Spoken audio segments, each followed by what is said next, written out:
Hey, I'm Kathy from Purposely Refurbished. Who knew that when my daughter enlisted my help to fix up a $5 coffee table for her new apartment, it would lead to refinishing and finding homes for hundreds of pieces of furniture nationwide. Over the past years, I've focused on learning everything I can and using only the best practices. Hit subscribe and follow here. Working with solid woods is always much easier than working with veneers. You don't have to worry so much about things like burn through. So the removal on this was a little simpler. I didn't have to use a chemical stripper, and I just needed to be a little bit careful on the drawers that were veneered. That's not to say removing this finish was an easy process. There were multiple layers of finish. There were things like dirt, wax, and contaminants that all needed to be removed. So, of course, before I went directly to sanding, I needed the help of my carbide scraper. While the shavings themselves are not toxic, the dust released in the air can be. Always work in a well-ventilated area and wear your respirator while using the carbide scraper. For sanding on the solid wood, I started with a 120 grit, then moved to 150 grit. On the veneered drawers, I went straight to a 150.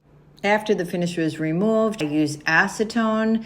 It's quick drying and it leaves no residue. Some people say they don't like to use acetone because it raises the grain too much. The simple solution is coming back in with a high grit sandpaper like a 220 to reduce the porosity and close up the grain. I decided to use a gel-based stain to provide a more uniform color on the cherrywood, which can tend to be blotchy. I would have more control using this heavier, thicker finish. I use a foam brush to apply it, and then I wipe it back with a clean, dry, lint-free cloth. One coat for me was enough. It usually isn't. Generally, you'll need to apply more than one coat and sand between coats. The next step was vinyl sealer. Sealer is not a top coat. There's a lot of confusion around vinyl sealer if you've never used it before. It does look like a top coat. It's clear, and so you may think it's like a final step in the process. It's not. Whatever my next process after stain is, I always use a vinyl sealer, whether it's glaze, toner, or even lacquer. I provide sealer for a number of reasons. I've noticed it really changes the outcome of my finish.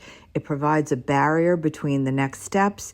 It provides more durability, a smoother finish, and it even helps with adhesion and water resistance. 2 or 3 coats of sealer if you're using an aerosol can, and you need to sand between coats. And applying a glaze after your sealer is going to help neutralize some of the color. Again, this was it was a little too red for me. A glaze helps, add some depth and dimension. It creates subtle color variations, and it just sort of enhances the visual appeal of the whole wood grain. It highlights, the details in the wood. It allows me to have more control over the final appearance, and it gives it just a more customized look to the whole piece. So it's really an easy step. You apply it like you would a gel stain.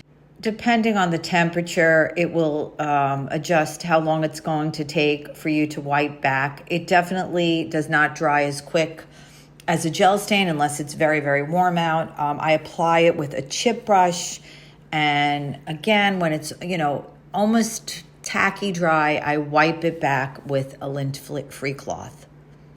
I decided to use toner on this cherrywood because cherrywood tends to have natural color variations that can darken or lighten over time due to exposure to light or air. So the toner will help to even out these variations and achieve a more consistent color across the surface.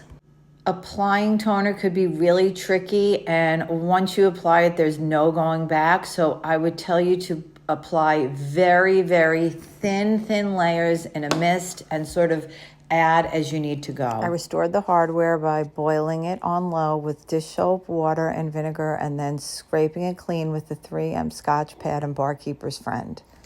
The final step was spraying with Pre-Cat Lacquer, 3 coats, sanding 320 grit in between, and here is the final outcome. A detailed description on the process, including links of the products, are all in the description. And remember to hit that subscribe button for more tutorials to come.